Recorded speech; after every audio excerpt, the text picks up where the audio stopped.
Hello friends, आज के हमारे वीडियो अर्थालंकार के भेद। आइए देखते हैं। अर्थालंकार के 5 भेद होते हैं। यूँ तो इसके और भी भेद होते हैं, पर लेकिन हमने इसके 5 ही भेद लिए क्योंकि जो ज़्यादा ज़रूरी होते हैं सिर्फ हम उन्हें पढ़ेंगे। आइए देखते हैं। पहला कौन सा? नंबर 1 है उपमा अलंकार, रूपक अलंकार, उत्प्रेक्षा अलंकार, अतिशयोक्ति अलंकार, मानवीकरण अलंकार। आइए इन्हें डिटेल में पढ़ते हैं। नंबर 1 उपमा अलंकार। जब काव्य में किसी वस्तु या व्यक्ति की तुलना किसी अत्यंत प्रसिद्ध वस्तु या व्यक्ति से की जाती है तो उसे उपमा अलंकार कहते हैं।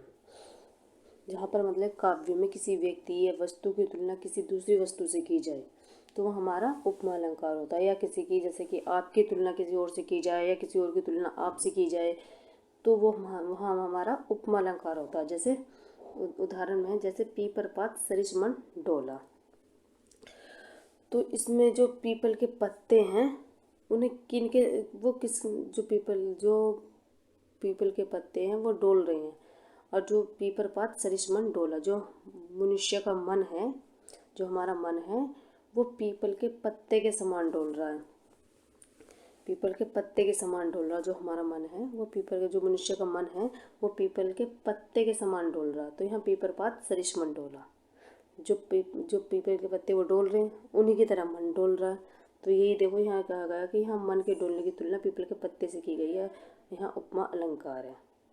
और उपमा अलंकार के हमारे 4 अंग होते हैं। जैसे कि आप अब इसकी सीधी सिंपल सी परिभाषा है कि जब काव्य में किसी वस्तु या व्यक्ति की तुलना किसी अत्यंत प्रसिद्ध वस्तु या व्यक्ति से की जाती है तो वहाँ उपमा अलंकार होता है। बस आप सीधा सा मतलब कि ये याद रख लीजिए, जब मान लो हमारी तुलना किसी से की जा रही हो या किसी सामने वाली व्यक्ति की तुलना हमसे की जा रही है या हमारी किसी और से तुलना की जा रही हो तो वह हमारा उपमा अलंकार होता है। नंबर 1 उपमेय, नंबर 2 उपमान, नंबर 3 समान धर्म, नंबर 4 है वाचक शब्द। यानी कि ये चारों का मतलब क्या है कि जो हमें एग्जाम्पल दिया गया है कि पीपर पात सरिस मन डोला, तो उसमें हमें बताना है कि जैसे पहला होगा तो उसमें उपमेय क्या है, उपमान क्या है, समान धर्म क्या है, वाचक शब्द क्या है उसमें जो हमें एग्जाम्पल दिया गया है। तो जैसे कि देखो, उपमेय जिसकी उपमा दी जाए, उपयुक्त पंक्ति में मन उपमेय है जिसकी उपमा दी जाए। उपमा किसकी दी जा रही थी? मन की। जो मन है उसे, मन की तो उपमा दी जा रही थी। जो पीपल के पत्तों के समान बताया जा रहा था, किसे बताया जा रहा था? मन को ही तो बताया जा रहा था। तो ये हमारा जो मन है वो है उपमान, उपमेय सॉरी। अब उपमान क्या है? जिस प्रसिद्ध वस्तु या व्यक्ति से उपमा दी जाती है, जिस प्रसिद्ध वस्तु या व्यक्ति से उपमा दी जाती है। तो उपमा किससे दी जा रही थी? पीपल के पत्तों से दी जा रही थी ना, पीपल के पत्तों से। तो वो हमारा उपमान होगा। समान धर्म क्या है? उपमेय और उपमान की विशेषता जो दोनों में एक समान है। दोनों में एक समान क्या था? डोलना।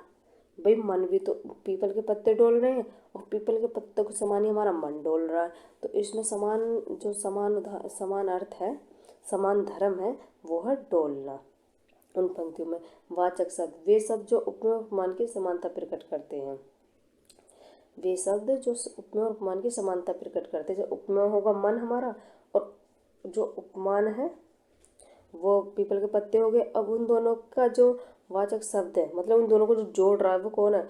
वो हमारा सरिस। उपयुक्त उदाहरण में सरिस वाचक शब्द है। मतलब जो पीपल पात सरिस मन डोला, तो जो सरिस है वो उपमेय और उपमान को जोड़ रहा है, वो मतलब उन लोगों का वाचक शब्द है। और जैसे कि उसका ये सरिस उसका वाचक शब्द हो गया। तो इसमें जो मतलब कि इसके पहचानने की ट्रिक होती है उपमा में तो ये होती है सा, सम, सी, सरिस, ईव, समान आदि कुछ अन्य वाचक शब्द है, मतलब कि और कुछ है। तो मतलब कि जैसे कि सरिसा, पीपर पात सरिस मंडोला, उसमें सरिस आया ना, तो ये हमारा उपमा अलंकार हो गया। ये इनके पहचानने की ट्रिक है कि सा, सम, सी, सरिस, ईव, समान आदि जहाँ भी आए तो ये हमारा वहाँ पर उपमा अलंकार होता है। तो हमारा वहाँ सरिस आया था पीपर पात सरिस मंडोला में, तो ये हमारा उपमा अलंकार हो गया। या एक उदाहरण देखिए, मुख मयंक सम मंजू मनोहर। तो इसमें सम आया ना, तो ये जब ये सम आया तो ये हमारा उपमा अलंकार हो गया। ऐसे इसके वो दे रखी हैं चार जो भेद उपमा उपमा के। तो उपमेय, उपमान, साधारण धर्म, इसमें बता रखा है कि इसमें उपमेय क्या, उपमान क्या, साधारण धर्म क्या है। जो हमारा ये एग्जाम्पल है, इसमें उपमेय क्या है? इसमें मुख है। उपमान क्या है? मेंक। और साधारण धर्म क्या है? मंजू मनोहर। क्लियर यहाँ तक?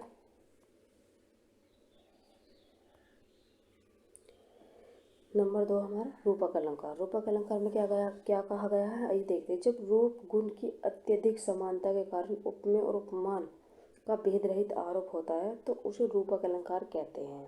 रूपक अलंकार में उपमेय और उपमान में भिन्नता नहीं रह जाती, जैसे चरण कमल बंदो हरियाई।